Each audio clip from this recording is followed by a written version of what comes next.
In the state of New Mexico, we have 4,014 agency-owned bridges. So there's multiple agencies. There's a city, a county, the state. Here in District 4, we have a total of 680 total bridges.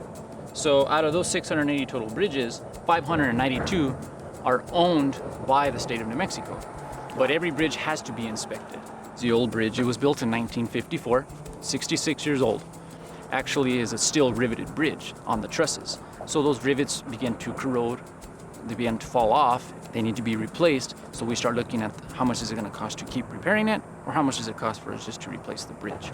The state is the one that does the inspections on the bridges. So every district works the same. We have a bridge section, they go out, they assess the bridge, they look at what is wrong with the bridge. Does the bridge need to be replaced, or does it need to be repaired? In this situation, the amount of corrosion on a steel structure, the age of the bridge, all those things go into to figure out how are we going to replace the bridge, are we going to repair the bridge. So this one was deemed to be replaced. And that's where this all comes from, the state government engineers. There's also environmental guidelines that the contractor follows. The state of New Mexico enforces as far as when they demolish it, how they demolish it, to where there's little or no effect to the ecosystem at all. The start date was in November of 2018.